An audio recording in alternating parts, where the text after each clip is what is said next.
Welcome back to Retro Revivals. I'm Tyler, and this is Christy, and we are in our new workshop. If you've been watching our channel, you know that this pole barn workshop has been something that we've been hoping for a long time. And in this video, we're going to take you through some of the decisions to get it going and from the beginning to where we are today. We're going to start to fill this space up in this video, but before we do that, let's go back in time and see where it all started. Gonna go back in time. Gonna go back in time.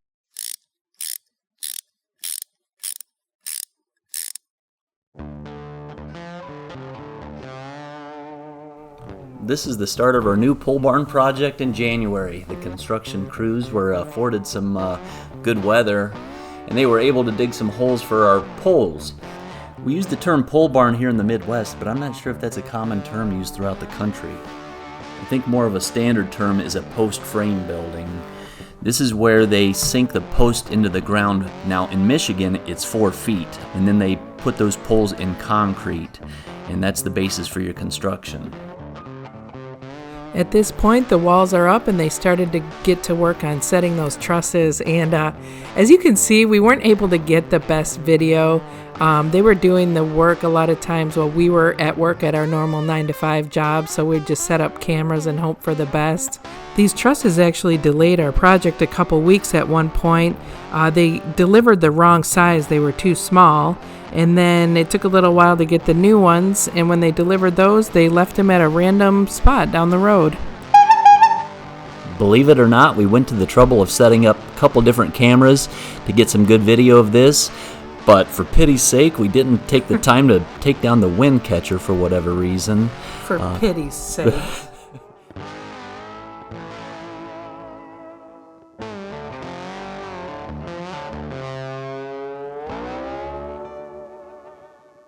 At this point of the project, it looked like a tornado had blown through our construction site. Yeah, things had gotten pretty wild. This was, what do you think, like a month in at this point? Yeah. So this would have put us somewhere in like early February, and this is not what the ground typically looks like in Michigan in February. We never really did get a super hard frost where the ground just freezes solid this winter, which made it pretty interesting trying to get this building going. We did, however, start to get excited. The roof was going on, and it wasn't just a bunch of sticks in the ground. Obviously, there was a lot of work that still needed to be done, but getting this far along, it actually felt like a building was starting to come together. Here's a little history lesson for you. Pole barns were actually introduced during the Great Depression in the 1930s when farmers relied on phone poles and metal to build their structures.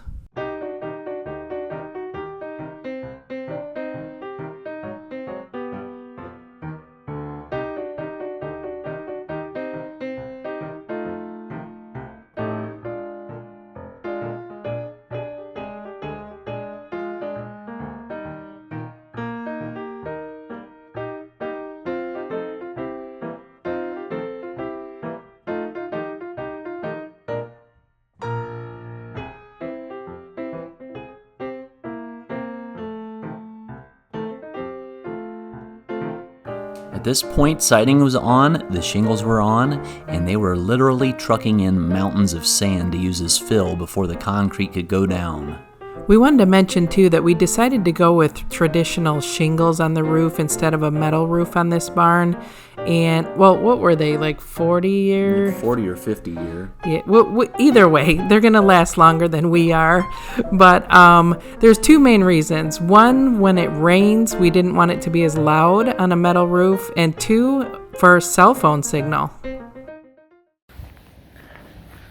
Look at trying to get in the barn. You stop it. Go. Don't go in there. Oh, he went in a little hole. No, he's hiding right there. Oh, he's hiding. Oh, he's going to go up my pant legs.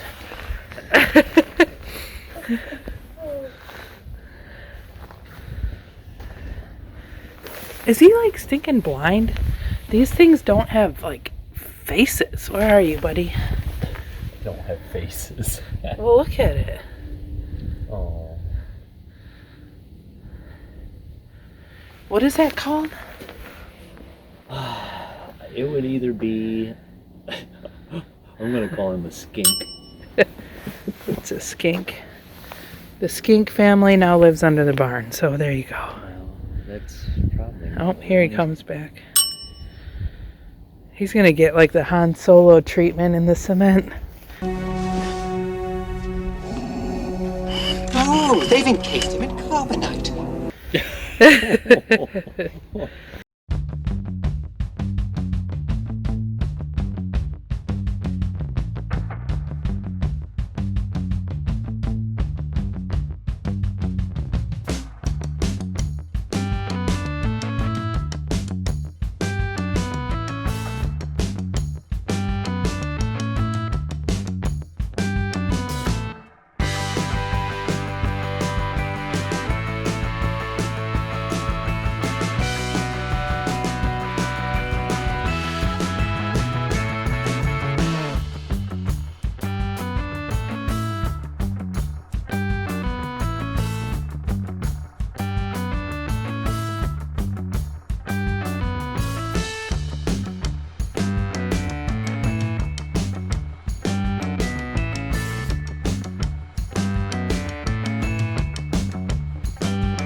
We've got some exciting news.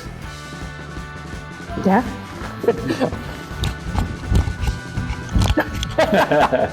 We are in the barn. It is almost done. We're gonna work on getting the floor sealed today and hopefully start moving in tomorrow.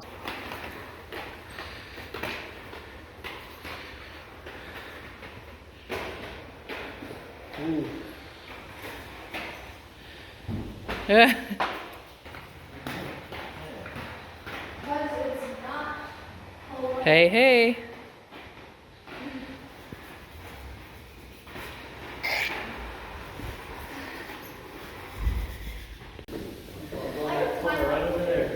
What do you think, Al? Look at all the exercise these kids get. Show us how you run around. Do some tricks. Oh, man. I'm doing this. Oh. Oh. Wait. You try.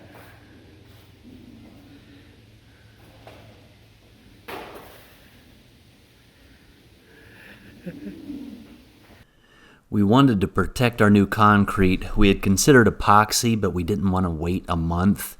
And then we would have had to grind the floor and etch it and do all that stuff to prep it for the epoxy. So we went with this water-based acrylic sealer. It's like an industrial sealer. And we did a couple coats here, and it's going to give us protection against like chemicals and petroleum products and just in general damaging stains to the concrete floor. We know it'll get some stains, but if we can protect it a little bit, at least starting out, we'll be pretty happy with that. All right, we just ran over here to pick up the old Holiday Rambler, which still doesn't have a functioning jack on it. We do have a replacement, but yeah. Yeah, just we're running out of daylight hours once again. Actually looking forward to the time change where we lose an hour of our lives next week, but it will be brighter out. So here's the Rambler if you haven't seen it. And Tyler, while you're jacking that up, I'll just go take a little peek at the Econo line. But if you haven't seen the Econo line, this is going to make its way into our barn too. Got a lot going on in here. We're definitely excited to get going on this.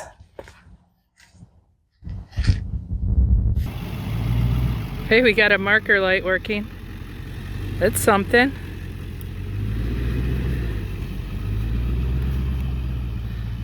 Hey, we even have a couple tail lights. Sweet. Let's see if we have brake lights. I mean, he could stop and wait for me any second. Basically, I mean. Oh, shoot. Too crazy. Hit the brakes. Yeah, I mean, the right side one works. Your tail lights work, but only the one side brake light works. So we better get going before the sun goes down. There it is. She's a roller. Hopefully we get it home.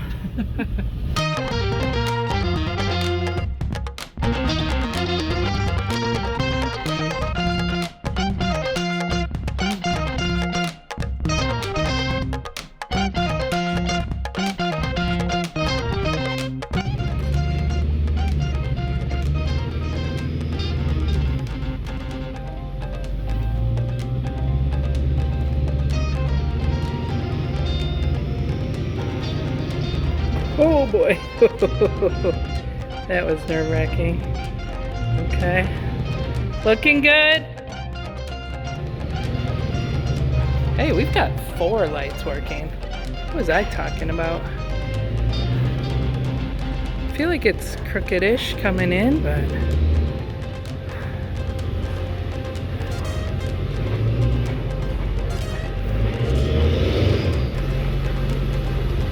there it is. Next up, the old F100. If it starts, oh shoot.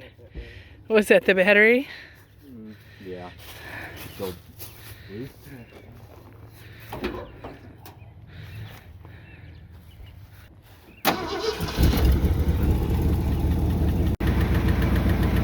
All right, she's fired back up. Ooh, look at the new coil. Fancy. Red, it kind of just sets it off. Right. Like So, yeah, if you haven't seen this truck, this is Tyler's pride and joy, the Ford F100. It's a 1967. We got this guy running in our last video, and some of our subscribers said they weren't notified, and I think that's our fault. But if you haven't seen that video, check it out. It was kind of a fun one. So, all right, this is going to be number 2 to head into the barn if it can make it. You ready? Yeah. Yikes. Oh, 1 headlight. I hope he remembers that thing doesn't really have brakes. We stalled.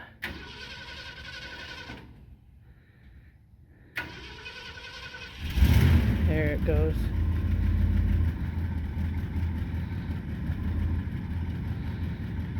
Oh boy. Makes for a great video. The 1 headlight. Here it comes.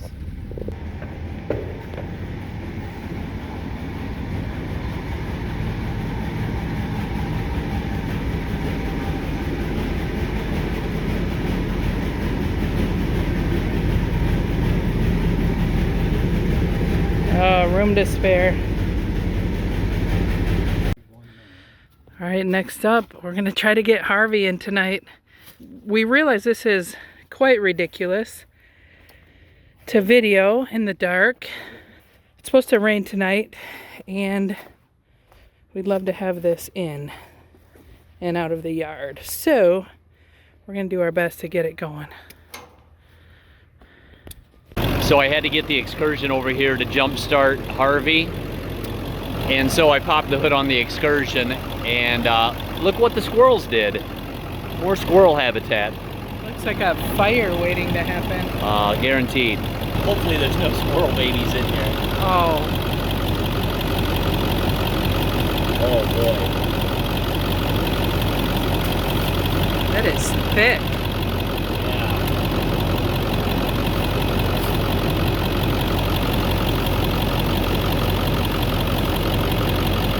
Ridiculous.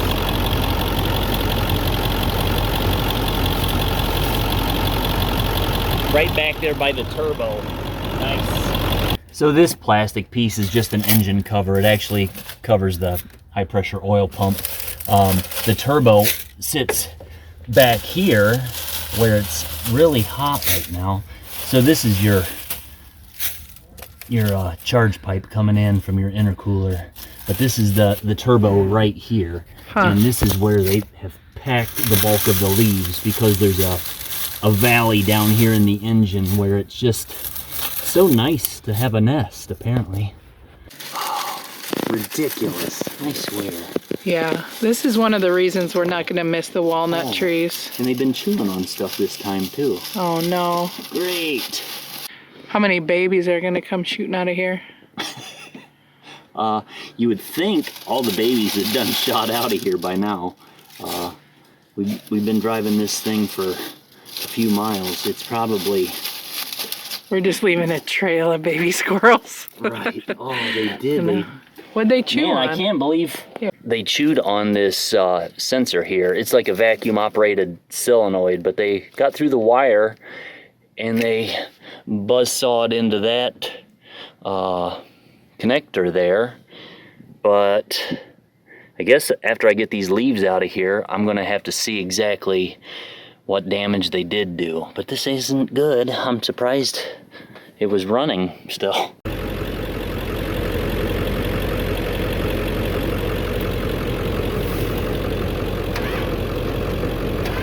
Dang it. I probably gotta go swap. I have to swap batteries. It's about to work like a charm.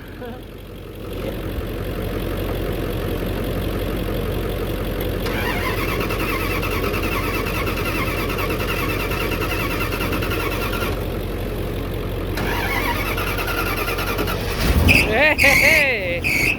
Whoa, boy.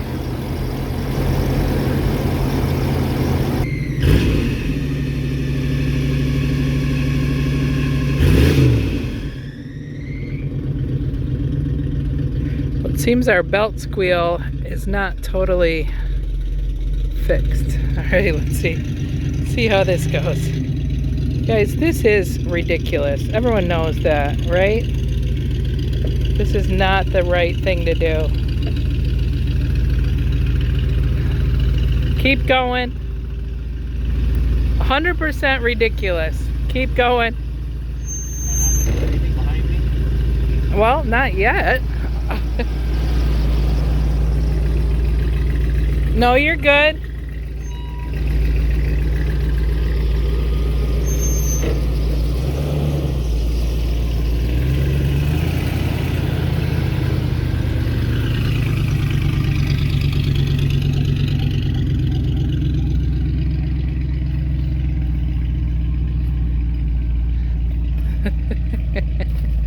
You ever seen such a sight?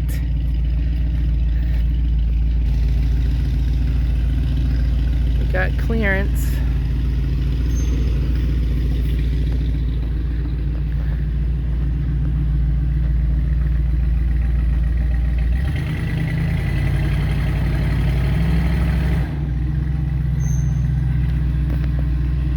Definitely need to get gravel down to ease that transition, but Harvey's home.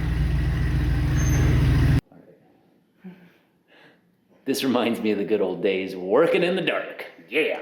Yeah, still no power, but we've got the vehicles in. Yeah. We are gonna go inside, but we'll be back out here tomorrow and give you a little more tour of what's going on. All right, have a good night, guys. We'll see you tomorrow. All right, we're gonna go take a little tour. This is actually a little road. And so our house is on one side.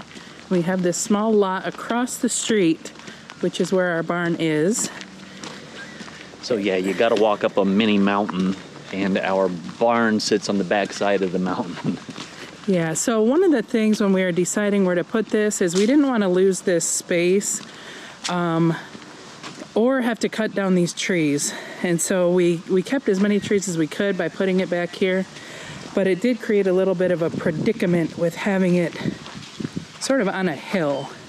So the barn dimensions, it is 60 feet wide by 32 feet deep, 14-foot walls, and that's so we could get these 3 10 by 12 garage doors in there.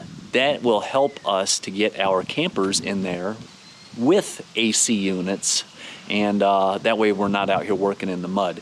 So let's walk around and we'll show you a little bit more about the barn. Out here, we're going to end up putting gravel in the whole front of this here. Probably, what do we say, about 20 feet out. Yeah. And it definitely does slope down, so hopefully that drain will catch the water so it doesn't wash out the cement or make our whole barn wash down the hill. If our barn starts to list or sink, Right. oh my God. Well, it could.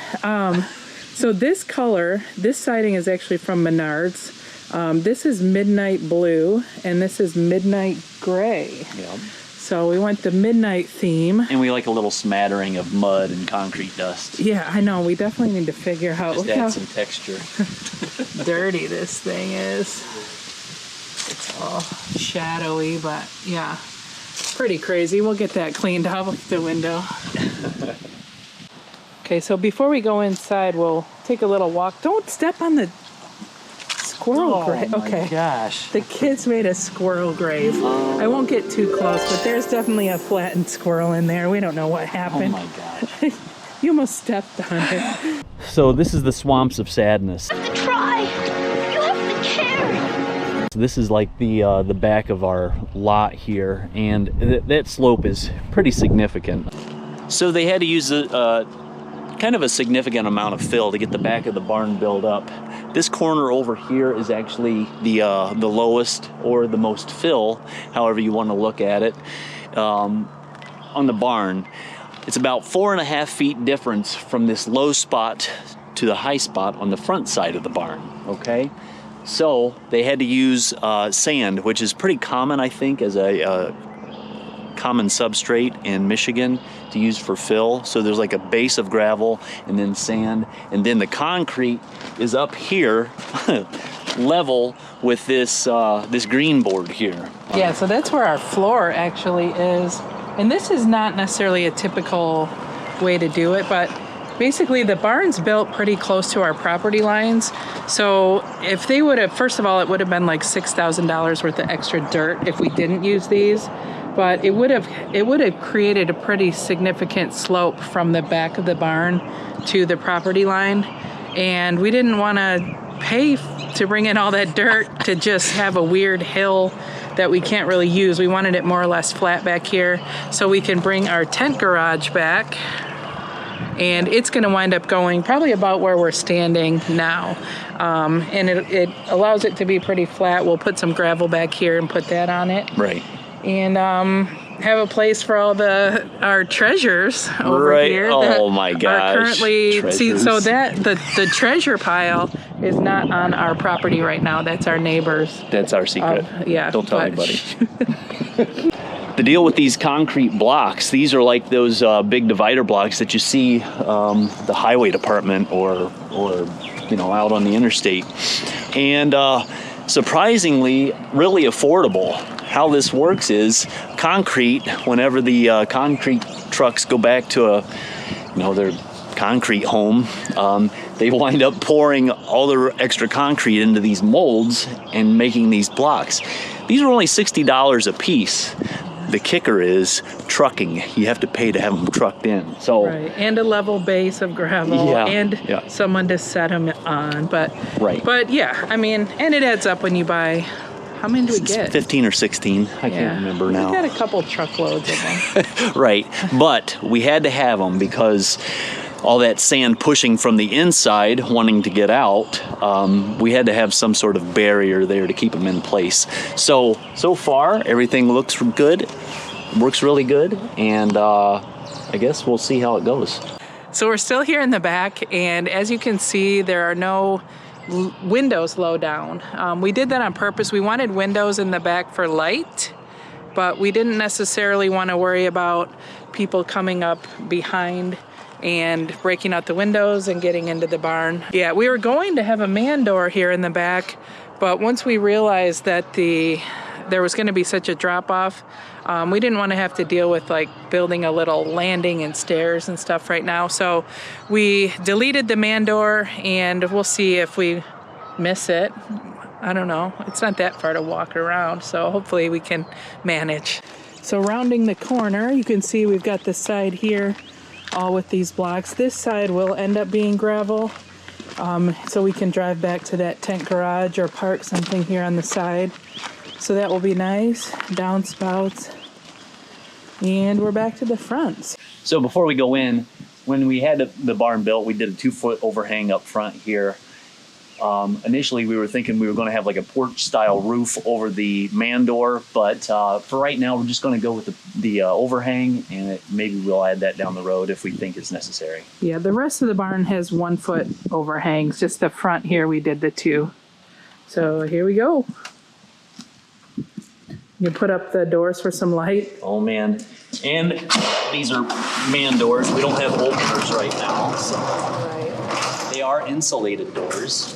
Yes, we opted for the insulated doors because sometime down the road, probably not anytime soon because of the old pocketbook, we'll end up insulating in here, but yeah, we're gonna need to flip some RVs first, maybe, before that's a possibility.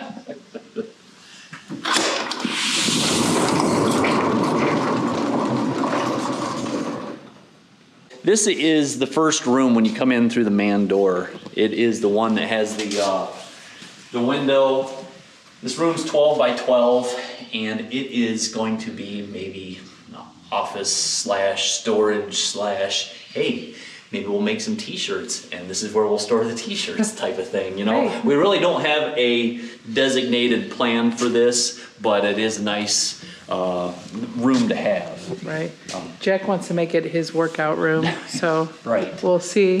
Right. So we also, it's a 7-foot ceiling in here, and that's to allow for the loft on top, and we'll show you that in just a second.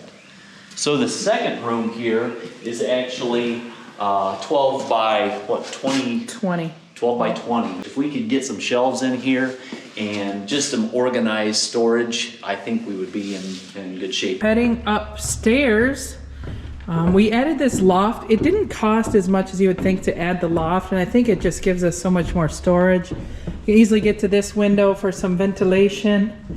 I don't remember how much the loft was. It was just maybe a couple thousand Probably. extra. Yeah.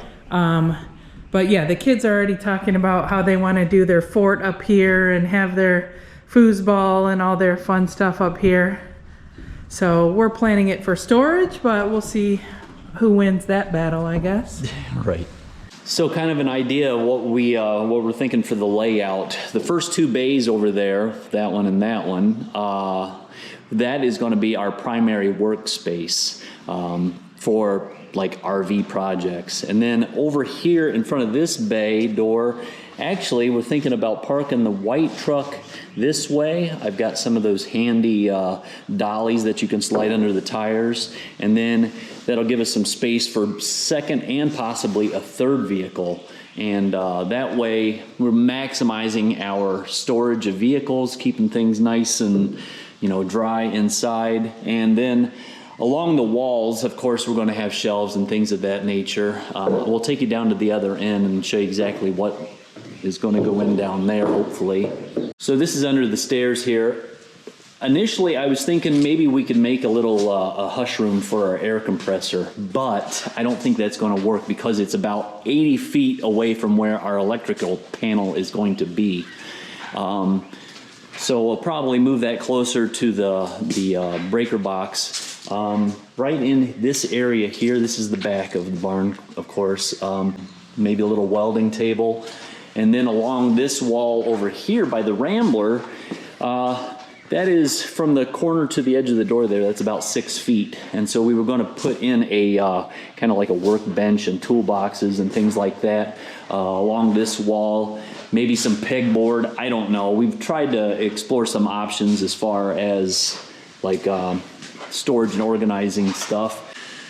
So up here, this is probably where we're going to do the breaker box or electrical panel, also the air compressor, but Maybe, yeah. yeah, maybe. Everything is very much up in the air at this point. We're in discussions with the electric company, electricians, trying to find a solution to get electric back here that's affordable. Yeah, so partly because of the road, partly because of some other things with us being up a hill and a little bit away, one quote we got was to put in a new pole with a transformer and et cetera, trench up to here. I don't even know what all was included, but it was almost $13,000. Yeah, make you sick. And we just don't have that in the budget right now. The other option was to upgrade our house and then run a wire underground here. That one was still in the $9,000 range, and that's not even including any of the wire inside the panel, the lights, fans, outlets, switches, any of that stuff. So we might not do a lot of electrical right away. We're weighing options. We're considering actually a solar generator option maybe. So if anyone has experience with powering a garage shop building with something like that and could let us know, that would be awesome, because it's a serious consideration right now, at least to get us through maybe a year or two, I guess. For sure, yeah. Well, we hope you guys have enjoyed the little shop tour. It's been a long time in the making. We were tired of working in the dirt and the mud and the rain and the snow and all that goes along with that. So this is going to be a huge improvement no matter how you look at it. I mean, we could work by candle power and still, you know, at least we're on a concrete floor. That's nice. We got a roof over our heads. We can close the doors. We're out of the wind. Be romantic. All of our videos from now on by candlelight. Oh, I'll bring her flowers. You know, it'll be nice. And stay tuned, because we've got some work on Harvey coming up, so we can hopefully go on a little trip in March, we're hoping, and this is already March. There's a lot of work. We also really need to get to work on the Rambler if we're going to have it ready for camping season this summer. We've got some people that are hoping to be able to use that. And the van, I mean, the Econoline is definitely something that we're just dying to get started on. For sure. So we will see you next time. All right, take care, guys. See ya.